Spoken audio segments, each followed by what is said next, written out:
Welcome to the Artistry of Code podcast, where we, together with our guests, are seeking ways of doing things right and having fun with it.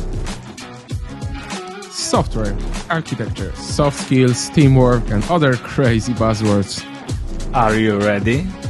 Let's bring more value to the business.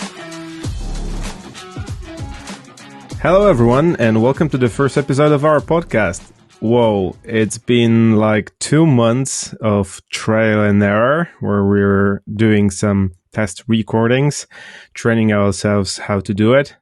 And finally, we are here together with you. We're productive. We're live. So I'm really thrilled, as you can possibly hear. So what we've prepared for you today. Today's episode is the Hello World and New Year resolutions. Since that's our first recording, which has hit production, I think it makes a lot of sense to do a quick round of introductions. Just a couple of words about ourselves. So Marek, if you may start. Hello, I'm Marek.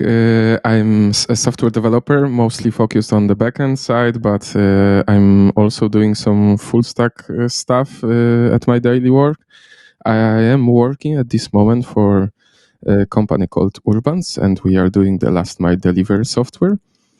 And I think that's mostly it for this moment. Artur, tell the guys about you. Hi, my dear listeners. I'm Artur. Yeah, so I am a developer with around 10 years of experience. So I started as a full stack, then I progressed with the PHP backend, Erlang Elixir, Node.js and TypeScript most recently. And now I'm coming back once again to a full stack role. So hopefully it will be a nice journey. And now let's present Grzegorz. Hi guys, so my name's Grzegorz. So I'm working as a technical team lead / architect for Fissman, which is primarily a heating appliance company, but it also has a strong product line when it comes to software. So that's mostly concerned about IoT domain and backend development.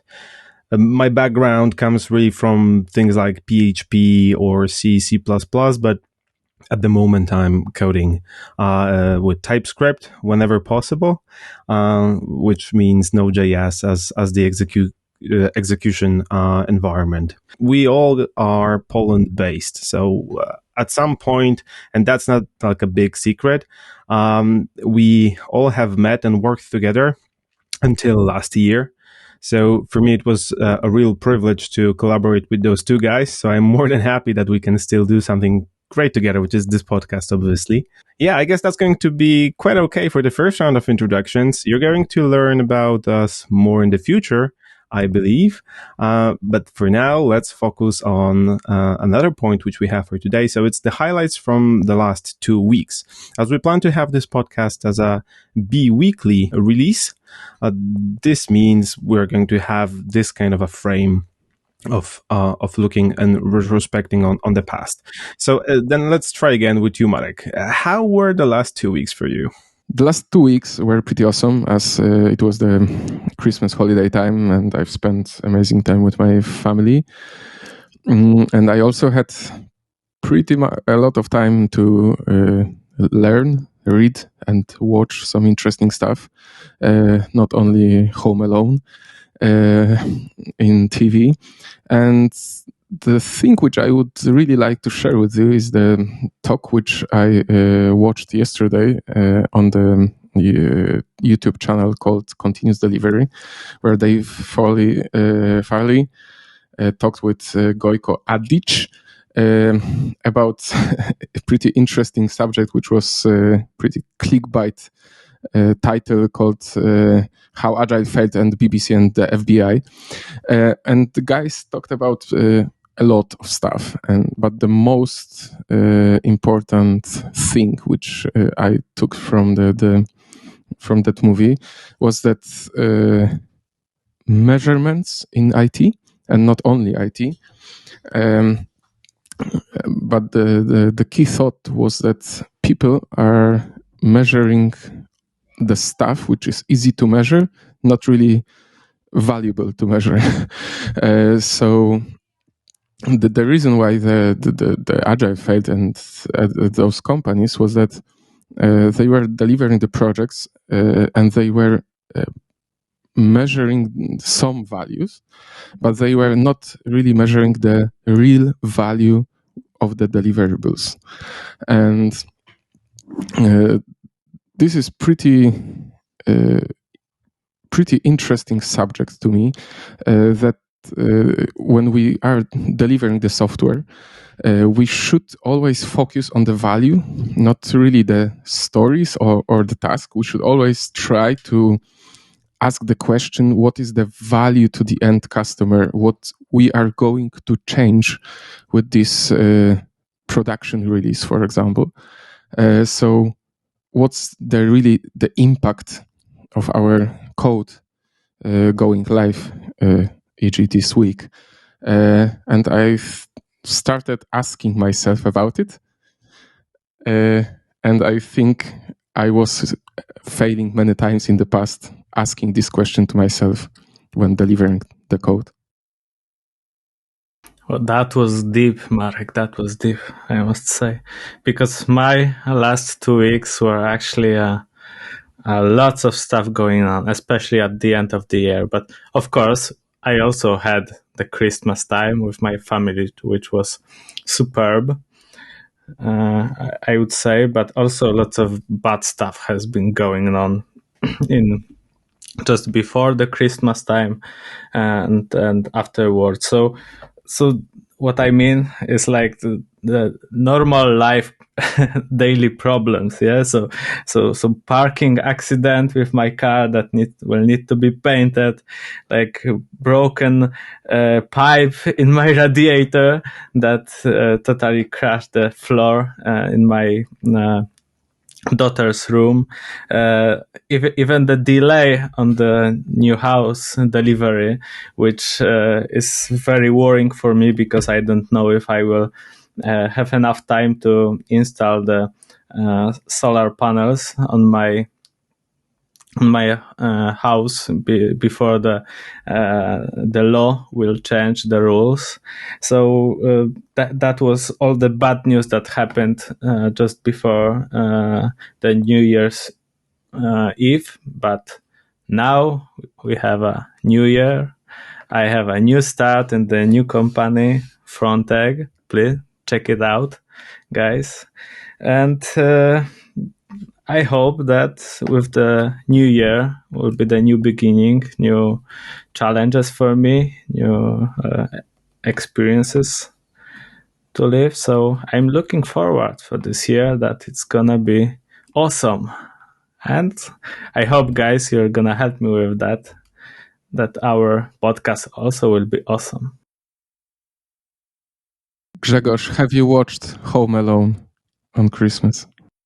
No, I didn't. And this is only because of the fact that we don't have cable TV, or even we don't plug the commonly available one around. We have the TV, but we don't have the external antenna for, like for receiving. Such a pity you still need to pay for this public television. Yeah, but then again, we didn't watch a lot when it comes to Christmas, I'd say, yeah. But I guess you did, like for the 20th time or something.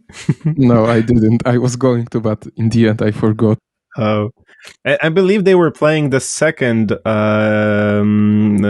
part, right? It was Home Alone. Both of them. Both. Yeah. I think both. Okay. The second was on the New Year's Eve, as far as I remember.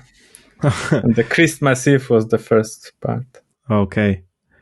Yeah, so when it comes to my 2 weeks, well, I'm actually on vacation right now. So I took vacation since the Christmas Eve until the 10th of January this year. So I'm quite, let's say, relaxed over that time. Even though the end of the year is always quite a hot period, we have a lot of birthdays going on around that area. Not only Christmas, not only New Year, but also some family celebrations happening. So I quickly forgot about the work. Typically, everything which was on my head has been put into a to-do list and scheduled for the 10th of January, and I'm not thinking about this at all. I would say in a couple of days we're going for a trip with the kids and the friends of ours, so I'm really looking forward to it. Hopefully the snow is going to fall so that we can do some skiing or ride a sled. So really looking forward to it. When it comes to like work related things, but not related to the company, rather for self-development things. After 6 years, I took a personality test. Last time in 2015, I was taking a personality test. There's a page called 16 personality types, I guess, something like that. And I was comparing the result which I had like 6 years ago with what I had to like at the end of this year. It seems that my personality type changed, or the test profiled the same thing differently now. That's something which I'm treating as a cool insight. It also allows me to think about the next year in terms of goals. I still have the task to run the Gallup's talent test. That's also something in the pipeline to see how I can, like adjust my plans when it comes to like self-development for the new year. And also there's a small hint. I'm not sure if that's going to turn out to be a reality, but I've submitted my talk for the Boiling Frogs conference, which is taking place on the 19th of March next year. So the submission has been made, and the organizers are going to give the feedback if the talk is going to be there or not at the end of the January. So, guys, keep your fingers crossed. It might be the case that we're going to have a presentation. Can you tell us what topic is it? Or the Boiling Frogs conference is a conference which is oriented around software craftsmanship idea. Which means the topics there are pretty much technologically agnostic. So you can see a lot of content which is like not bound to any particular language, but rather a problem space. So my talk over there is going to be about personal productivity for individuals. So if you are a person who, for instance, like me in the past, or sometimes even right now, struggles with the amount of work to do, to remember about, manage, keep track of, I have some tips and tricks, some life hacks, which I wanted to share, which I think might be valuable for developers starting from, like junior positions up to people who have more responsibility over other people, over teams, over projects. So yeah, that's somewhere between like development and like junior management aspects. But I still think a lot of people have the same problem which I had, and I just wanted to tell them how I approached that with some examples, right? it's so good that you told it. Yeah, it's gonna be a little spoiler for what we will be talking right now, but I will find it useful. So expect me there in the first row. I'm not sure that's going to be like last year. That was a physical event, I guess. We have the pandemic going on, and it might be the case that some restrictions will be applied. So I'm not sure if that physical event is going to happen, because it's nearby my place. Really, it's the Centennial Hall. So it's very, very close. One of the reasons why I'm participating in this each and every year, actually, because it's just next around the corner. Okay, so I guess that's all about our past and present, at least for now. So we do plan to give you more insights about ourselves in the future. So please bear with us on this one. We have met today to talk about our plans for the times to come. So as 2022 has just started, I believe we all had a moment of reflection on the past year and formed some plans for the new one. So let's unveil our New Year resolutions to our listeners and viewers. Marek, would you do the honors? I would, and I would do that with pleasure.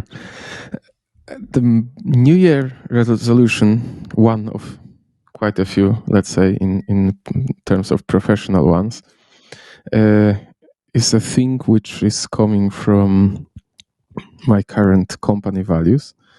And this value can be understood in many, many ways, for sure. But I found that I can still improve on that. Is it about last mile delivery? No, not at all. I'm not going to deliver a package to you, Artur. Not at all. Not this time. It's more than a mile, so it's not gonna work. Yeah, unfortunately, it's more than a mile. And the sentence of this value is called "Leave your ego at the door," and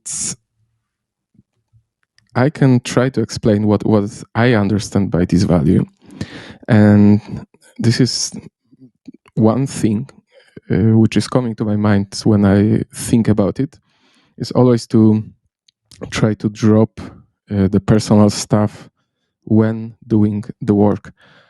So particularly, I can give some examples. For example, when I am doing the pull request or merge request, depends on what platform you use, review, I always try to not think about the author of the code. So I try to be like author agnostic reviewer, which is not easy because you always see who is the author and all this stuff. But I always try to detach the point of view from the particular person. As in the past, I've seen a lot of issues getting into the team in the past, where the personal stuff and personal behaviors and the attitude of one person to the other were really influencing how the team worked and how the code reviews in particular, but also the retrospectives, all the plannings, all this stuff were becoming when people were not leaving the personal stuff outside of the room, and the personal stuff was getting in the road of the team. And Marek, how do you plan to introduce that? I mean, that's some sort of like a mindset and behavior change, as you've explained.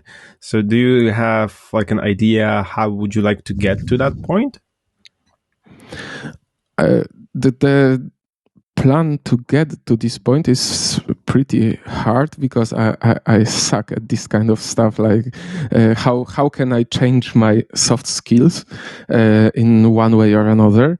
But I definitely have some measures which I already trying to set up. And for, let's say, last month or so, when I am in the team meetings or the prepare sessions or the mob sessions, which we practice pretty often at the company, I always have like the background worker process, listening to if I'm getting personal or not, and if I'm getting personal, the event is logged, and I hit myself afterwards. So, Marek, from your experience, how often have you seen this kind of behavior when people, basing on their feelings and their feelings to the code or the solution, have been pushing the unreasonable solutions? And do you see a difference in your company now, where this value is praised and probably is kept on the meetings? I think you pointed out the other thing which I've missed at the beginning.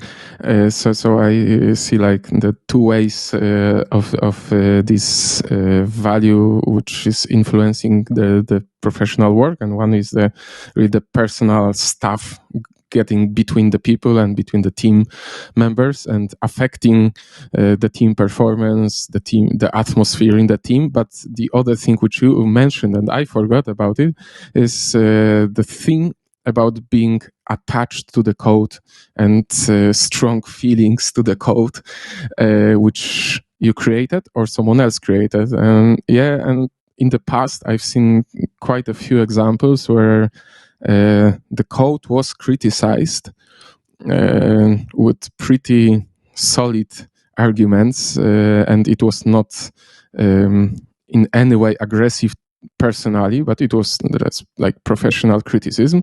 But some people, because being too attached to the code which they've created, they felt offended, which was unreasonable in this case, because the criticism was not personal at all, but they had some issues with leaving their ego at the door, and it was creating the tension in the team, and it was creating unpleasant situations on retro. That's why I feel that it really has to be avoided in the future. So do you have kind of like an inner sense that this is coming at your end? I mean, you've said that when you're on a meeting and you're participating in a conversation, you take a note when you took things too personal, right? But you do it after you did something, or do you do it based on a feeling that you're about to do something? It depends how my worker process performs. I would say that the thing which I hit myself is mostly about the second part.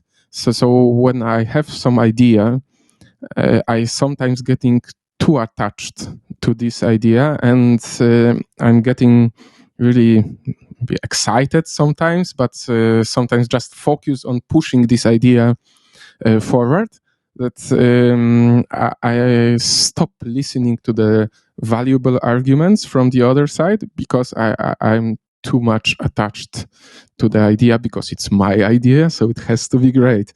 And this is the target for me is to hold myself from doing that. But when I do so, I always try to do small, quick retrospective in my head and try to avoid it in the future. So I can always be data-driven, argument-driven, not personally driven and not emotional driven. Yeah. So the reason why I'm asking is that what I've collected from the books, but also what I observed based on myself, was that when things are getting into the personal area for me, I'm having a warning from my body. So when there's a subject and things are about to get intense on my end, I start to feel the need to scratch on my back. So this tells me that probably at that point I should have a warning, a sign lit somewhere, or a warning light is getting lit. So I need to pay attention what's going to be said next, just to that the things are not going to escalate. Artur. Oh, that's a good insight for your behavior analysis in the future, Grzegorz. Thanks. I also was wondering about the reasoning of those people that are taking things personally. Yeah, like owners of some solutions, designers of some solutions. I now just thought that maybe at the time when the solution was prepared, maybe this reasoning was right. Yeah, and they just, they're feeling the same. They're having the same reasoning right now, and maybe the key here is somehow make them realize that maybe the situation has changed, and this reasoning that were correct at that time maybe now is not. And I feel that when the emotions have raised because of this criticism, of this attachment to the code, maybe there's a someone required to say stop, time out, okay, guys, let's cool down and let's talk about facts. Maybe that's the clue how not to how to stop at the right moment. It just popped into my mind, so I had to say it, guys. Thank you very much, Marek. Artur, how about you and your New Year's resolutions? Yeah, so my resolutions also rather soft than hard in terms of programming. So I would like in the new coming 2022 year make a better time and life organization, because for the recent year it was terrible in my opinion. I remember that it was very easy to me to find an excuse to do something for myself, to do something for my family, to do something to my healthiness. And on the other hand, I feel like I spent lots of time on some unnecessary things. Like it is time that I wasted and I will never get it back again. So this is why I said it's a spoiler when you said about your productivity topic on the boiling frogs. You sound like my target group this way. Yeah, probably this year. Probably I am. Yeah. So my resolution for this year is to better use the time, because we all have the same amount of time in a year, but there are people that really can take most of it, and on many fields, not only professionally but also in homes. So I would like to take somehow more time to use it properly, and probably invest it on my personal and professional development, to set the target that I am repeating in this professional one-on-one meetings in companies, that every time the manager is asking me what is your target, and I am always repeating the same. I'm gonna go into the direction of software architect, but I'm feeling that I haven't been doing enough so far. So hopefully this year will be the year of development myself, spending more valuable time with my family and my professional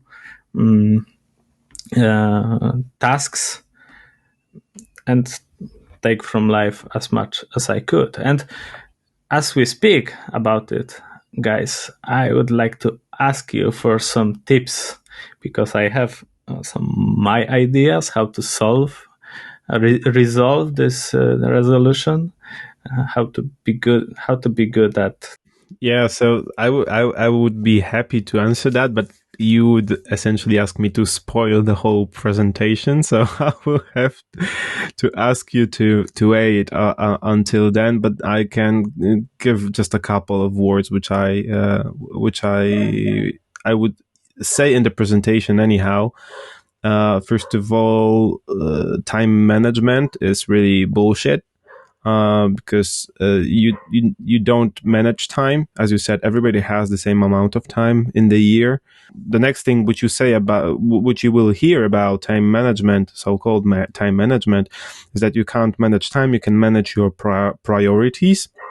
But then again, I don't think that's accurate enough. The sentence which I came across just a couple of months ago, which really resonates with me, is that you cannot manage time. All you can do is to manage yourself in time, right? So it's all about really how you manage yourself, and by consequence, the priorities align, the time usage is spent in a way in which you want it to be spent, right? But at the very beginning, there's that point where people have to look into the mirror and ask themselves a question: what's important for me? What I would like to focus on? What I would like to achieve? And then when you somehow have that initial vector for the decision making, it makes things easier. Now, then again, if you're running, as you explained, you have an idea of the direction in which you would like to proceed with your personal career, with your family goals, things like that. The problem which quickly arises is that, okay, you're having multiple contexts which are going to provide you with actions to take, right? And without having a good system on how to align everything, either the work is going to consume everything or the family will consume everything. And it's really about finding the right balance. I can put something here. I can share two things which I did and I keep doing.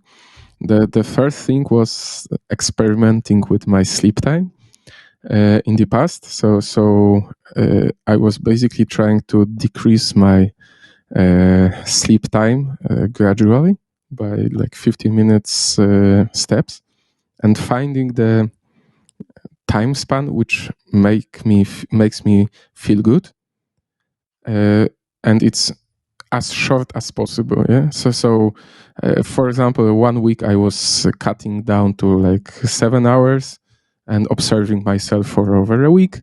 Then I cut to like 6.5 hours, and then I cut to 6 hours. Yeah? And I found out that 6 hours usually makes me feel good. I feel healthy in long term, and it's fine. So that's the way how I sort out the timing during the whole day. Yeah. And the other thing which I do for some time is monitoring my screen time on the phone, which I am trying to decrease gradually. So Apple gives it out of the box, but I think that can be easily done on Android phones as well. So every week you can get the report on your screen time, and if as long as I don't see the increase there, it's okay. But if I see the increase on the screen time, I try to decrease on the next week, so I can get back on track with that. So this is my just two quick tips on the time, let's say. Two quick tips, that seems very reasonable. Also applies to my way of wasting time. Yeah, which I am quite good at. So we'll try to find out. Especially, I like the what you said about the sleeping time, and we changed the way we sleep, not only for me but the whole family. So we started to use those roller shutters that actually makes the room totally dark, and many scientific papers say that it has a big impact on how well we sleep. So it has been a good start to your experiments, Marek. I can try this one. I've from my ideas that I can share is the first one to start using some kind of to-do list, just to tick the things that are most important to fulfill privately or professionally at work in the current day. So in the end of the day, I can at least take a look at the list that I prepared for the day and say, okay, the most important things I've done this day is not that wasted. Yeah, so it's like this instant response to me challenging myself that you, Grzegorz, has mentioned about. Sleeping also is very important, and I hope not to spend too many times. But you, Grzegorz, said also something that I need to take a look in the mirror and confess to myself what is really the most important thing, what I really want to do at the time in general. And sometimes I'm a little bit afraid that I will confess that I prefer to play video games. And I feel that will be the most let's say irritating and moment of my trials to improve. So I don't know. Maybe I will do it. Maybe I will still fool myself and force. The target is to be better at using my time valuably. Grzegorz, are you going to play more video games in the new year? I guess that I'm going to play the same amount of video games. So I've just finished the Horizon Zero Dawn after a couple of dozens of hours. Now it's not actually dozens. That's around 50 or 60 hours, I guess. I still have the expansion to complete, but the main theme I've completed. Although I've switched the game because, as you guys know, I'm playing the games with my son. Okay, Horizon is Peggy 16. He's like 3 years, nearly 4 old. But then again, chasing machines with a bow is quite okay, I would say. But I've just like 2 days ago bought Spyro Reignited Trilogy. So you have the Spyro games for like 60 zlotys. So that's a no-brainer. So we started to run as the little purple violet dragon around in a revamped environment. And I really like those retro games getting revamped. So yeah, but then again, I find, games as an important aspect of my life. I really find joy in it. And I still plan to do it in some portion of my time. So it's not something which I can take out of my personality, I would say. My daughter recently saw me playing FIFA, and she also wanted to try. And I must say, there are not much brutality in those games, so I can recommend. Yeah, and there is a team play also, so we can play together against computer. For now, she can pass the ball, and that's I can shoot, so we can make a dream team, and eventually play together against family. So keep this in mind, and you, Marek, also. We can make a tournament. So somebody would have to give me FIFA as a gift so that I can play it. But when it comes to the New Year's resolutions and myself, some time ago, and that was again years ago, I heard about the concept, and there was even a guy giving out a presentation. I'll try to link this into the description of the episode. Although the talk was done in Polish, the guy presented a concept of a programmer's workout. So what he proposed there was to schedule some time in a week, like 3 times a week, 2 times a week, like you would do a sports workout. And just on that 1 hour, try to exercise the important aspects of coding. So as you know, I'm a TDD fan. I also enjoy doing refactorings, things like that. And sometimes you don't have a lot of possibility to, exercise those basic skills on a project, on a running project, productive one.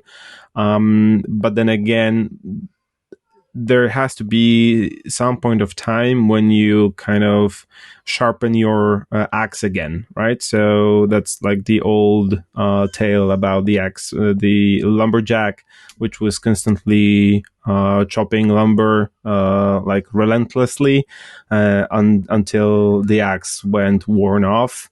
So instead of just, chopping till you die, you at some point have to stop. You have to sharpen the axe again so that you can be really more efficient at doing that work, right? Because it doesn't make sense to chop that wood with a worn out axe. So the New Year's resolution, and also this falls into what you said, Artur, about managing, myself in time. And what I would like to focus on is that I really like to find the time for this important aspect, which is working out on those basic skills. Because if you recall the TDD training, which we did in the past, there are multiple ways how you can run TDD when you start from a test, when you have to write a test for a legacy piece of a code, things like that. And mastering those very simple plays, as I call them, because I'm using that reference of a card. You have a couple of cards to play, and mastering those plays is something which I think I should do quite frequently, just to remember that sometimes there's a simple card to be played in order to solve a problem, and that would serve as a reminder for me.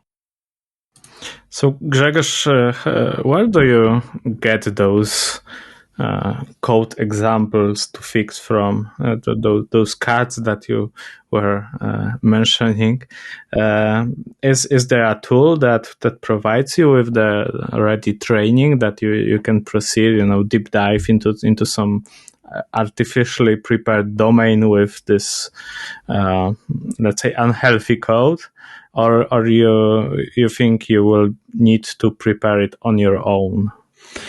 So the way I would approach this, and the way I typically do this, is that I'm trying to find a real life problem in a project which I can exercise on. So some time ago, I saw a friend of mine looking for an example over Facebook. So there was a programmers group, and he was asking, okay, guys, which open source project that has a very bad code base, which would be great for refactoring, right?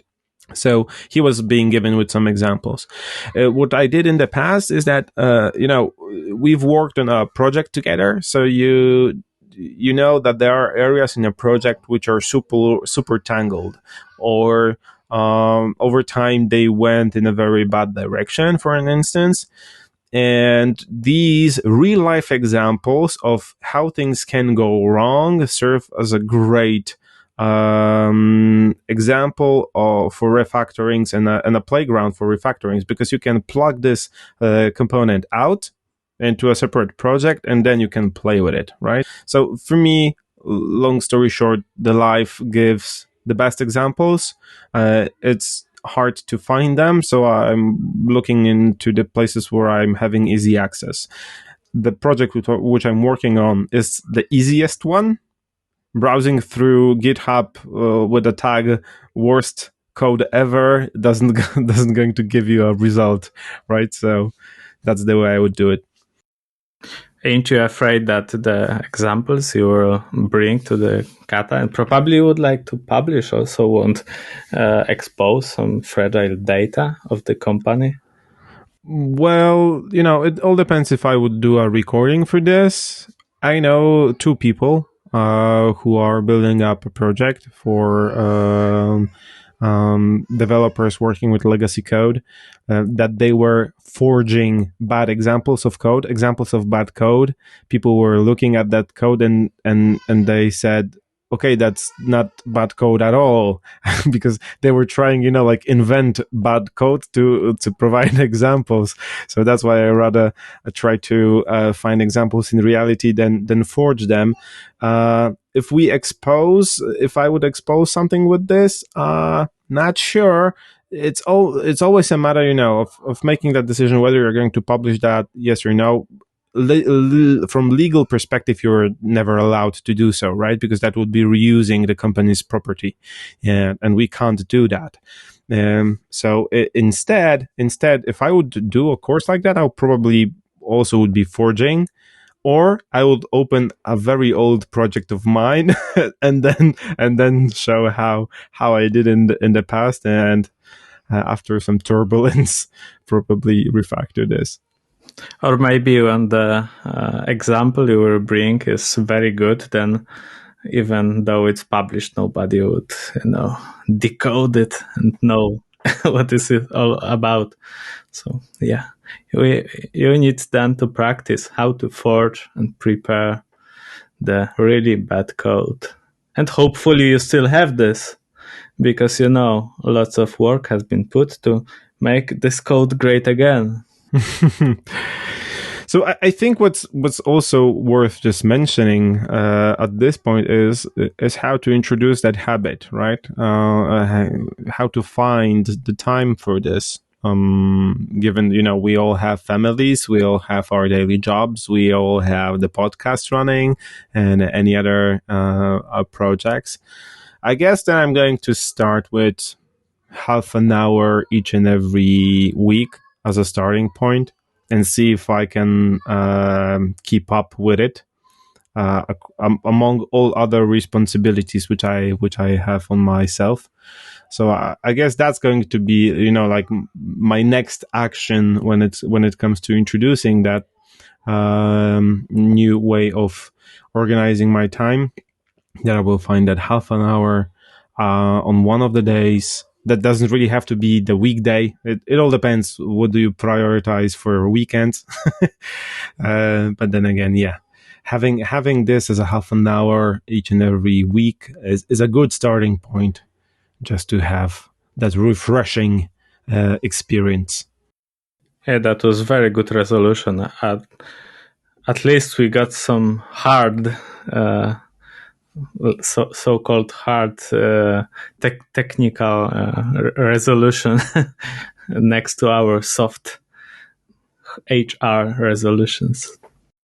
These are all very good New Year resolutions, I would say. I mean, each and every of us definitely has some idea for the new year, and it's, in my opinion, very important to have such a thing just in the back of your head whenever you're thinking about your new plans, making up on the decisions on a daily basis, just to be aware about those things and then adjust your decisions in a way that you're not going to go against them if you really value them that much. And I believe everything which we covered here makes a lot of sense, and I think that introducing these things is going to be very beneficial for us.